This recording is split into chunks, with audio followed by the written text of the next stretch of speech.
ये 18 छंदों का संस्कृत का एक काव्य है। इसका हिंदी पद्यानुवाद चुल्लक ध्यान सागर जी ने किया है। ये यूट्यूब पर अवेलेबल है और इसका पद्यानुवाद हम यहाँ से पढ़ेंगे। आप लोग अत्यंत मनोभाव से इसे पढ़िए, आपको बहुत आनंद आएगा। धीरे धीरे। जीर्ण हुई मम जीवन रेखा, आज अतः मेरे स्वामी। हुआ मृत्यु की ओर अग्रसर, बन कर के शिव पथगामी। जब तक मोक्ष नगर ना आए, मुझे मार्ग का व्यय देना। देना बोधि समाधि साधना, काया में कितना रहना। क्रमी गण पूरित जराचर जरित, कारा है मानव काया। अपने कर्म उदय के कारण, मैंने यह बंधन पाया। यदि यह नश्वर नष्ट हो रही, मैं काहे को घबराऊं। मैं हूँ ज्ञान शरीरी चेतन, क्यों समाधि ना अपनाऊं। मैं हूँ ज्ञान शरीरी चेतन, क्यों समाधि ना अपनाऊं। देखिए, पिछले छंद में अपन ने पढ़ा था, मेरी जीवन रेखा जीर्ण हुई है और मृत्यु की ओर मैं अग्रसर हो गया हूं। मृत्यु की ओर नहीं, मैंने मोक्ष की ओर कदम बढ़ाए हैं। जब तक मुझे मोक्ष नहीं मिले, तब तक अपन अपनी मंजिल तक नहीं पहुंचते हैं, तब तक अपन रास्ते भर के लिए कुछ सामग्री, कलेबा, पाथे ऐसा ले जाते हैं। तो कह रहे हैं मोक्ष नगर तक नहीं पहुंचूं तब तक मुझे समाधि, बोधि, आराधना, इसका मुझे मार्ग का व्यय आप देना। भगवान से ऐसा निवेदन करते हैं। आगे कहा कि देह कैसी है? क्रमी गण पूरित, एक एक कीट और छोटे छोटे जीवों से भरी हुई। जरा जर्जरित, बुढ़ापे से जो क्षीण होती जाती है और आत्मा के लिए कारागृह के समान है। ये मेरे लिए बंधन जैसी है। अब इस समय में यदि नष्ट हो रही है तो मैं क्यों घबराऊं, क्योंकि मैं तो ज्ञान शरीरी चेतन हूं। आगे देखिए। जब कोई जन धूम धाम से अन्य नगर रहने जाता, नव निवास के शुभ अवसर पर वह न तनिक भी घबराता। मृत्यु महोत्सव की बेला में ज्ञानी तुमको भय कैसा। आत्मलीन चेतन को नूतन तन मिलता कंचन जैसा। समझ में आया आपको? मृत्यु नहीं है, दूसरे गांव में अपना निवास होने जा रहा है। तो दूसरे गांव में जाते समय खेद की बात नहीं होती है, वो तो धूमधाम से अपन दूसरे गांव में जाते हैं। आत्मलीन चेतन को नूतन तन मिलता कंचन जैसा। सतपुरुषों ने सत पात्रों को जो जो उत्तम दान दिया। स्वर्ग सुखों के संग उसे फिर मृत्यु कृपा से प्राप्त किया। तब सज्जन क्यों डरे मृत्यु से, जो चेतन को हितकारी। इष्ट प्रदाता को इस जग में कौन कहेगा अपकारी। ये सरल है। अपन ने जीवन भर जो भी पुण्य के कार्य किए उसका फल कौन दिखाएगा अपने को? ये मृत्यु ही है जो अपने को अपने पुण्य कर्मों का फल, समवशरण की प्राप्ति, अकृत्रिम चैत्यालयों की वंदना, दिव्य ध्वनि का श्रवण, ये सब अपने पुण्य का फल मृत्यु मित्र से ही मिलता है, इसलिए वो इष्ट है, ऐसा कहते हैं। तन पिंजरे में पड़ी हुई है आत्मा गर्भ अवस्था से। आकुल व्याकुल है इस तन की कर्माधीन व्यवस्था से। ज्यों बंदी को बंदी ग्रह से राजा बंधन मुक्त करे। मृत्यु राज्य बिन तन बंधन से कौन मुझे निर्मुक्त करे।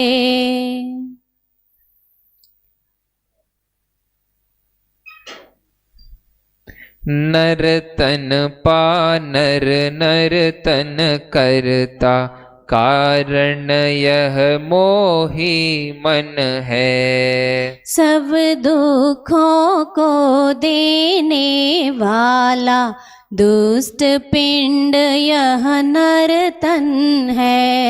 इसी पिंड से पिंड छुड़ा कर मृत्यु सखा सुख देता है। आत्मदर्शियों से प्रतिफल में स्वयं नहीं कुछ लेता है।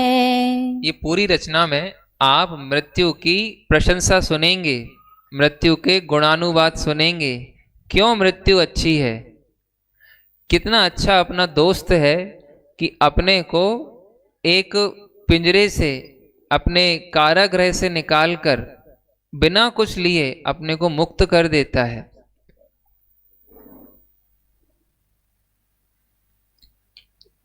जिसको अवसर प्राप्त न होता उसे न कोई चारा है। पर जो अवसर पाकर खोता वह दुर्मति का मारा है। मृत्यु कल्प तरु को पाकर भी जो हित साधन ना करता वह बिगाड़ता निज भविष्य को जन्मी पंख से ना तरता। जीर्ण शीर्ण देहादिक सारे जिससे नूतन हो जाते उसी मृत्यु से मोही प्राणी ना जाने क्यों घबराते। पुण्य कर्म का उदय मनुज को ज्यों प्रमोद से भरता है। देह छूटे ना सत्य पुरुषों को त्यों आनंदित करता है। आपको समझ में आया कितना बढ़िया हमारा सखा है मृत्यु, कि पूरे शरीर को एकदम नया चकाचक कर देता है। पिछले भव में तो ये शरीर कितना जीर्ण शीर्ण हो गया था, और 4 समय में ही ये मृत्यु मित्र ने कितना सुंदर देह बना दिया। तो जैसे पुण्य कर्म का उदय हो तो जीव आकुल व्याकुल नहीं होता, प्रसन्न होता है, वैसे ही शरीर का छूटना सत्पुरुषों को आनंद देता है, क्योंकि छूटने की योग्य नहीं, आगे देखो मिलने क्या वाला है।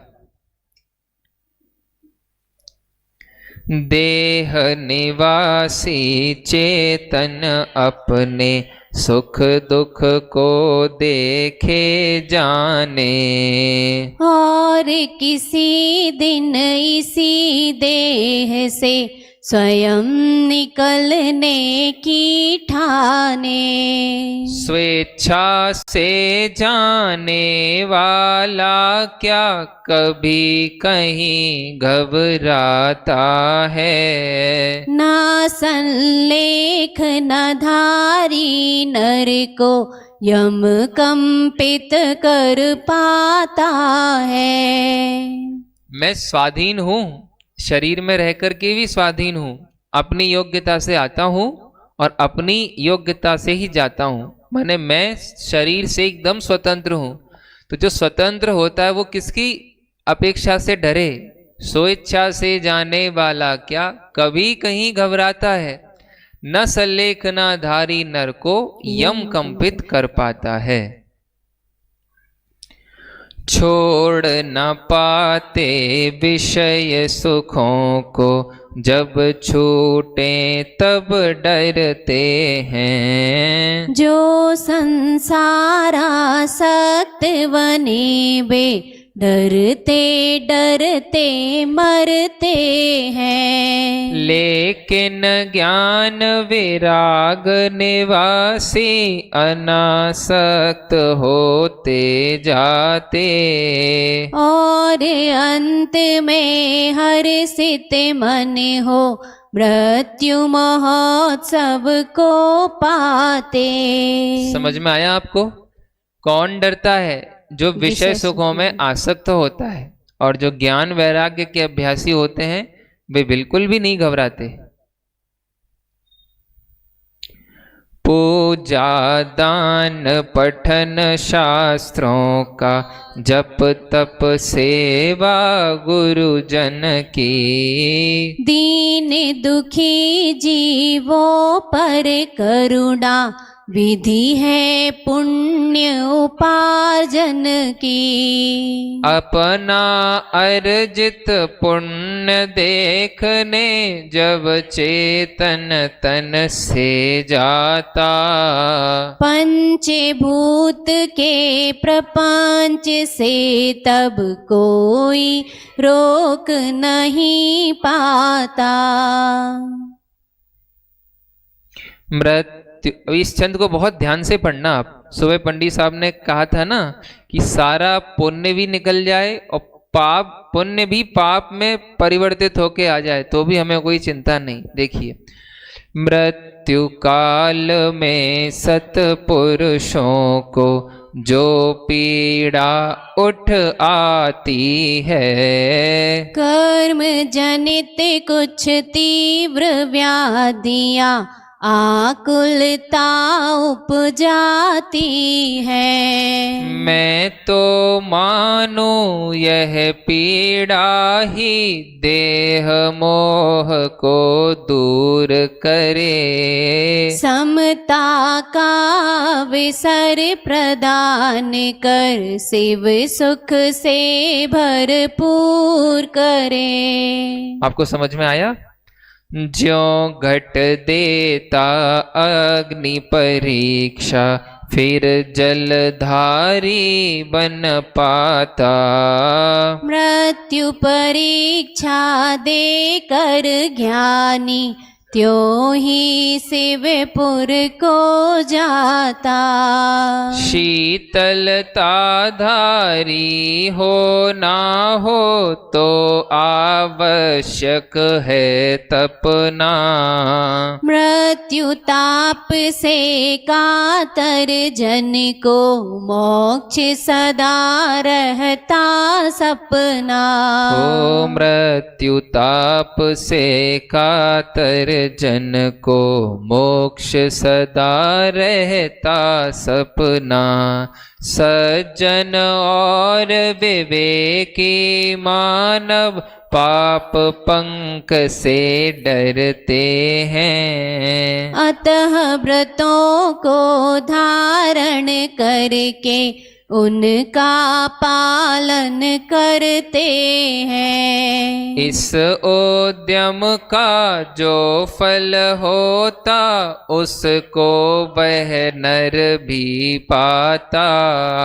जो बड़ भागी मरण काल में सत समाधि को अपनाता। हो जो बड़ भागी मरण काल में सत समाधि को अपनाता। जो नर शांत निराकुल होता मर कर कष्ट नहीं पाता। पशु गति में वह जन्म न लेता नरकों में भी ना जाता। मरण काल को निकट जान कर जलाहार भी जो छोड़े। धर्म ध्यान करके वह नाता स्वयं इंद्र पद से जोड़े।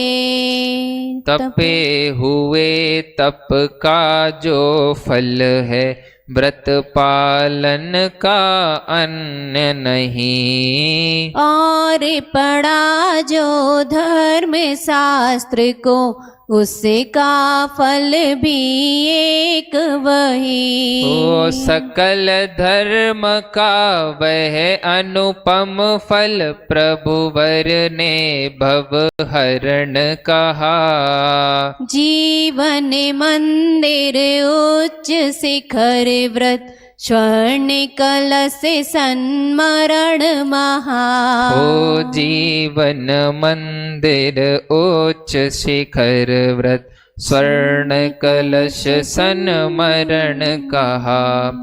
जहाँ कहीं अति परिचय होता वहाँ अवज्ञा हो जाती। कहे दूर के ढोल सुहाने प्रीति नए पर ही आती। करो भव्य चरितार्थ कहावत जीर्ण देह को जाने दो। हो कर अभय अहो चेतन को अविनूतन तन पाने दो। सुरपति का साम्राज्य भोग कर नर भव सुकुल सुयश पाते। दान पुण्य में अविवांछित धन प्रभु भक्तों पर बरसाते। सुख समृद्धि में जीवन के दिन मानो पल में कट जाते। भव का नाटक छोड़े अंत में संत स्वयं शिव पद पाते। ओ भव का नाटक छोड़ अंत में संत स्वयं शिव पद पाते। नहीं, ये अज्ञात कवि है, संस्कृत में लिखी है ये रचना। नहीं देखिए, ये है